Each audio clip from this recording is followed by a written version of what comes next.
ಆರಾಮ ಸೀಟ್ನಲ್ಲಿ ಕೇಳ್ತೀನಮ್ಮ.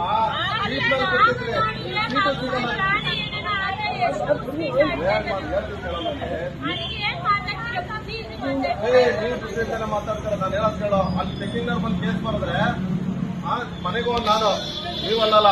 ಯಾಕೆಲ್ಲ ಕೆಲಸ ಕಳ್ಕೊಂಡು ಅವನ್ ಮನೆಗೆ ಹೋದು ನಿಮಗೆ ಏನಾಗಬೇಕಾಯ್ತೆ?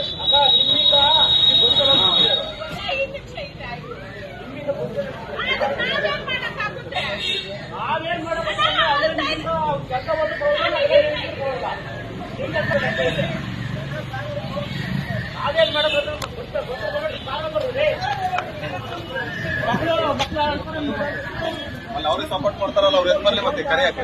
ಏನಂದ್ರೆ ಗೊತ್ತಲ್ಲಿ ನೀವು ಓದ್ತಿರೋದು ಎಷ್ಟೊತ್ತಿ ಮೆಜೆಸ್ಟಿಕ್ ನ ಹೋಗೋದು ಎಷ್ಟೊತ್ತಿಗೆ ಇಲ್ಲೇ ಅದು ನಾನೇ ಮಾಡ್ಬೇಕಂತ ಡಿಪೆಂಡ್, ನಾವೇನು ಮಾಡೋಕ್ಕಾಗಲ್ಲ ಅಂತ ಹೇಳ್ಬಿಡಿ.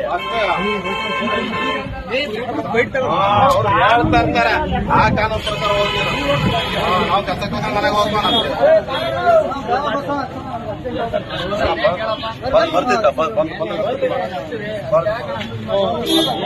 ಅವ್ರ ಲೇಡೀಸ್ ಫೋಟೋ ಇರ್ತಿದ್ರ, ಅವರು ಗೊರವನಹಳ್ಳಿ ಕ್ರಾಸ್ ಟಿಕೆಟ್ ತಗೊಂಡಾರೆ, ಇಲ್ಲಿ ದಾಬಾಸ್ಪೇಟೆ ಹೇಳ್ಕೊಂತ ಇದಾರೆ.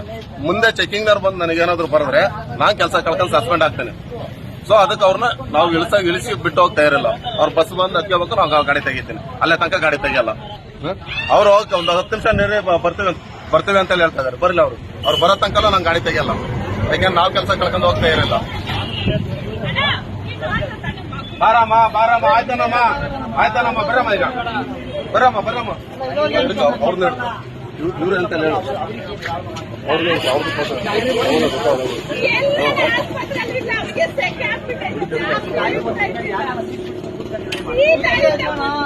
ಮುಂದೆ ಸೀಟಾಗ ಕುಂತಿದ್ರು ಗುರು, ಅವ್ರ ಫ್ರೆಂಡ್ ಸೀಟ್ ಅಲ್ಲಿ ಸೈಡ್ ಬರೋಣ. ಅಷ್ಟು ಜನ ಯಾರು